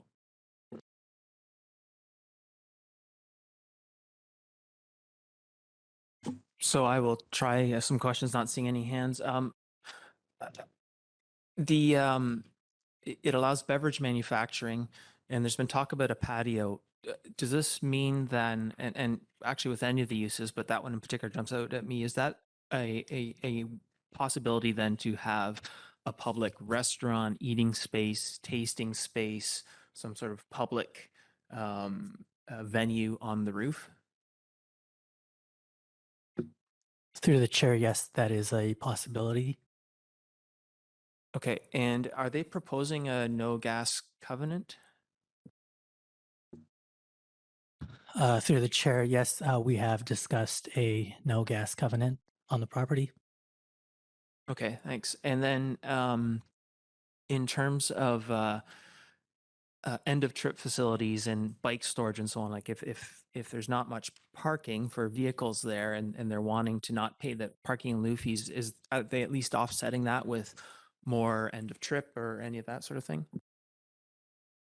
Yes, showers will be provided on each floor of the building. Okay, and covered secured bike parking as well? The Class B bike parking will be provided on street level. We are still discussing how the Class A facilities will work, but right now we're thinking that it will be provided on the rooftop. Okay, so does that mean bigger elevators then? Correct. Yeah. So in our zoning bylaw, to have parking on the rooftop, you need to have the elevators need to be able to fit 2 bikes at once. Okay. And do we have any precedent for waiving parking in lieu fees for better end of trip and bike parking facilities? Through or to the chair, I don't think so. We have, yeah, no, we haven't. Councillor Stoner? Thank you, through the chair. Just on the bike parking, would the elevator be required to fit a cargo bike, or is it just a regular bicycle? Through the chair, I believe it's just a regular bicycle. All right, something that we would need to consider. And then my other question was the staff report reflects on some of the comments in the proponent's letter that they state that the light industrial use is not being supported by the district. I'm just wondering if you can speak to that a little bit in terms of what is currently being used at that site. Through the chair, currently there is nothing going on at that site. It's just a gravel lot. The applicants have provided previous proposals to that site. The last one also included a residential proponent portion to the building, but I can't speak to any of the previous proposals that they've brought forward. So the proposed uses in the CD zone are just providing a broader opportunity of uses for the site. Is that correct? Through the chair. So currently, the zoning allows for I1 light industrial, which is mostly industrial uses. What we're trying to do now with this new CD zone is to provide as much office space as possible, high tech, clean tech, and design, as well as community amenities such as doctors and dentist office. Okay, Councillor French. Thanks, Chair. In the drawings included with the report to council, I didn't see a specific reference to the required loading zone. Maybe I missed it. So is the loading zone intended to be located at the front of the building? Through the chair, that is correct. With the new zoning bylaw update, you're allowed to have one loading zone in front of the off-street loading zone, or sorry, let me repeat that. You're allowed to have one on-street loading zone in front of the building, which is what this application is taking advantage of. And would that loading zone just ultimately be that driveway area in between, like at the middle, in between the ditches on either side? The loading zone has to be within a certain distance of the building. I'm not quite sure exactly where the loading zone would go right now. Okay, and I see an opportunity here to increase the floor space on the second and third floors by pushing the back walls out further, say 2 meters, 2.5. That would create more indoor space and covered parking at the back. Is that a possibility, or do the setback restrictions not allow that kind of extension? Through the chair. So the building is able to go further into the rear setback. However, the building footprint already reaches that 65% lot coverage that we are proposing at this time. But since it is a CD zone, that can be increased. However, the building has already reached its max FAR of 1.7, which is allowed in the mixed employment zones. Okay, thanks, Chair. I'll just a little bit curious. The reason for the bike parking to be on the top floor, is that something driven by us, or that's the proponent has a reason for that? Through the chair, it's just the amount of limited space on the first and second floors, as well as the third. They want to provide as much office space as possible. That's why they are proposing to move the bike parking to the rooftop.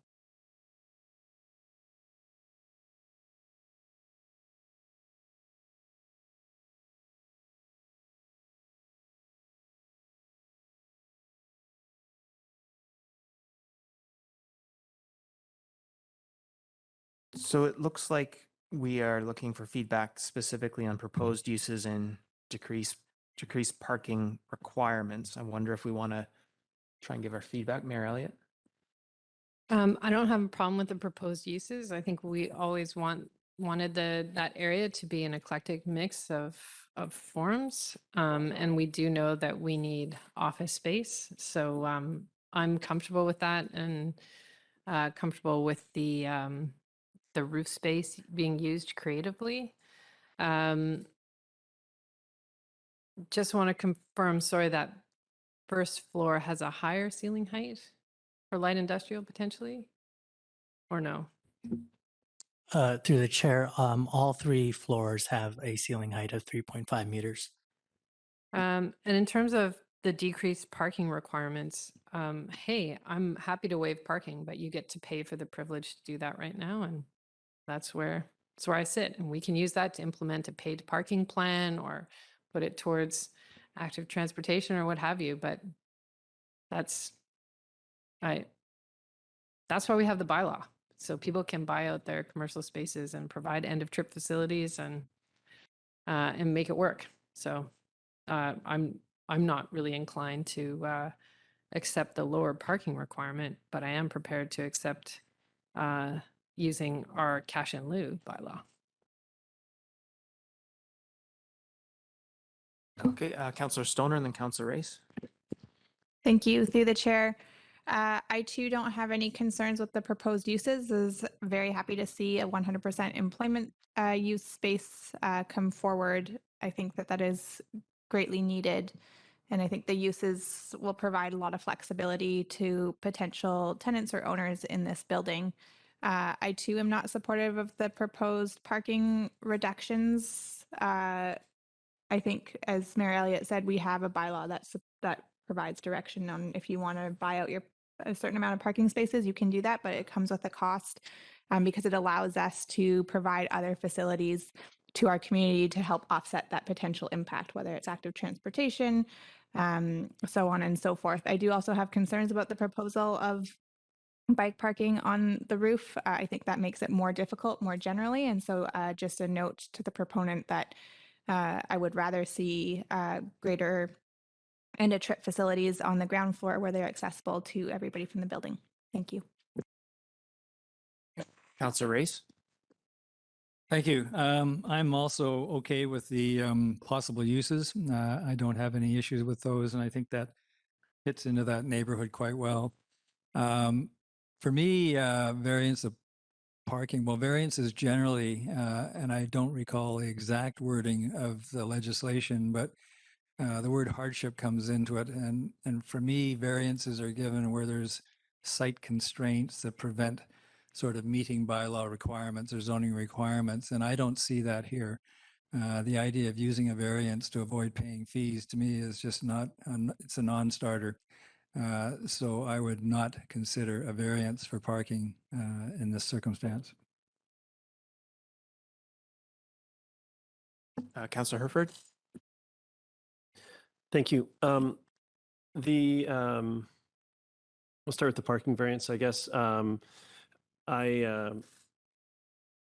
I'm not in favor of what's proposed here. I think we do have some mechanisms to deal with this issue and in the cash in lieu, which can have positive effects in the community outside of just this one site. So I think yeah, so we'll leave that there. The bike parking on the roof, I think, is an interesting concept, and it could be okay, but it needs to be fleshed out a little bit more with, it needs to be easy, or there's going to be a pile of bikes in front of the building, and it's not going to be used. So some more details around exactly the shape of that lobby, the size of the elevator, even the door should be wider, or have a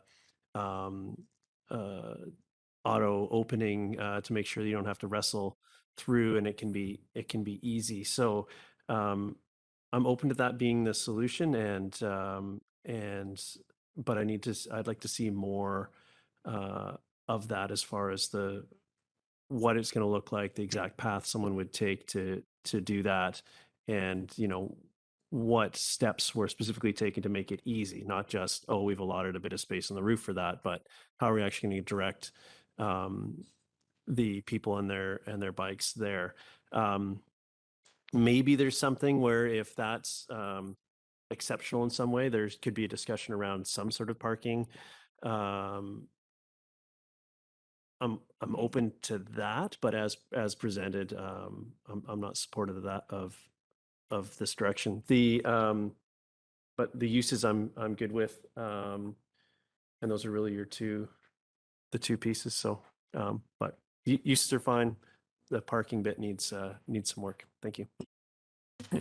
Thank you. I apologize. I just realized I had my camera off. I have a habit of doing that, but I have been here. You've probably heard my voice. And Councillor Anderson, I missed you on the list. Go ahead, please. Thank you, Chair. With respect to the proposed uses, I have no issues. With respect to the issue of that there's an absence of policy that would support a reduction in parking requirements where a cash in lieu option exists. I am sympathetic to regarding this as a hardship case and not a unique case. So I'm going to speak more generally about what to do about it outside of this particular issue here. I think it's important to draw attention to not only a zoning bylaw lens, which is cited in the letter from the development proponent, but also a downtown parking strategy lens. And beyond that, a downtown planning lens. In the past, 2003 through 2008 and beyond, we had a very prominent downtown first policy and emphasis. It was throughout our last OCP, and there were a number of outcomes to that, and including the present downtown parking bylaw. And one outcome example was the waterfront landing, its uses, which at one time was exclusively residential or almost, and that was to support downtown. Now we're looking at this building, and I support the proposed use of this building because I think this will support downtown. Our ideas have changed over time. Different policies have come into play. The bridge, pedestrian bridge from waterfront landing, was a way to support the downtown. I think we need to continue to look at what the downtown needs, and I think we need to look at our parking strategy, and this project points to some needs. Mr. Hunter has been engaged in this dialogue regarding downtown parking strategy and the future of our downtown quite actively over the past years. He has a number of projects, or a few projects in different parts of downtown concerning small lots.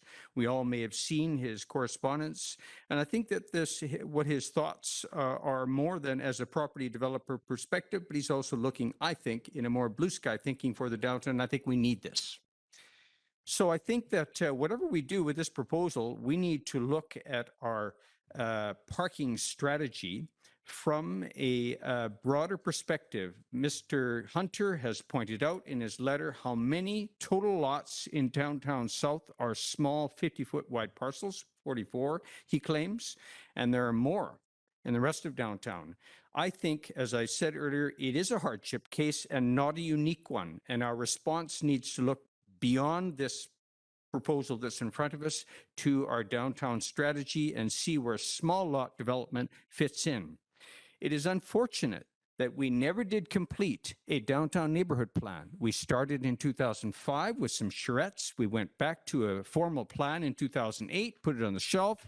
Back in 2011, we put it on the shelf again. 2014, we put it on the shelf again. We never did complete a downtown neighborhood plan.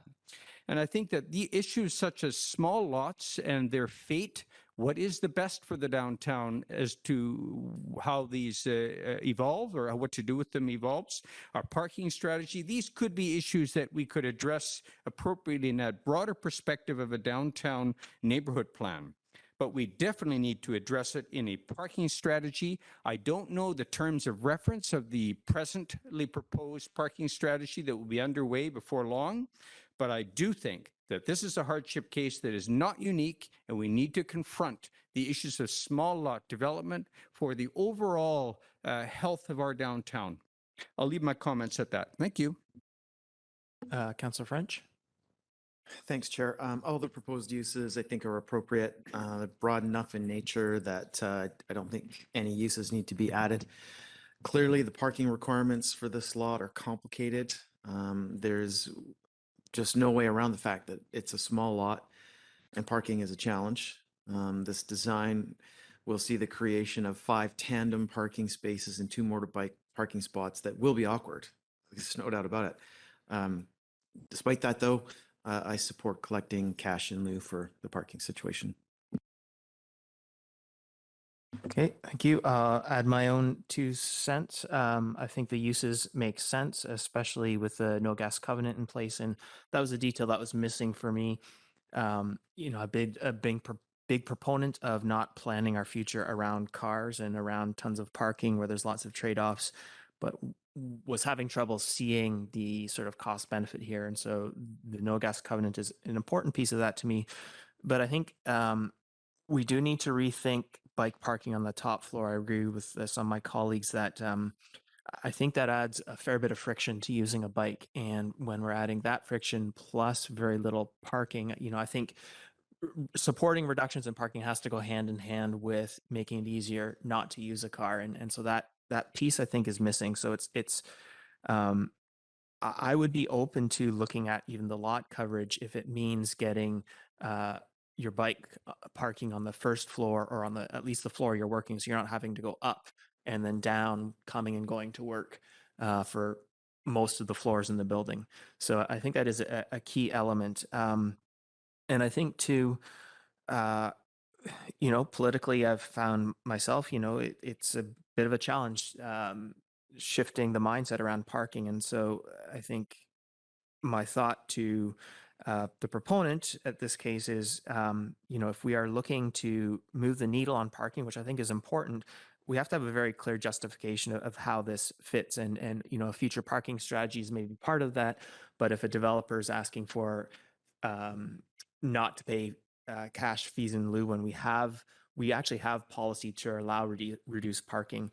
And so if we're going to change that and go further, which in some ways I support, there needs to be a clear justification, I think, for the benefits. And that's not so clear to be able to support it yet. So would encourage some look at maybe lot coverage, getting that the alternatives easier, and then we can come back to this. But I think given where we are, I'm more inclined to look for the fees in lieu right now within our policy.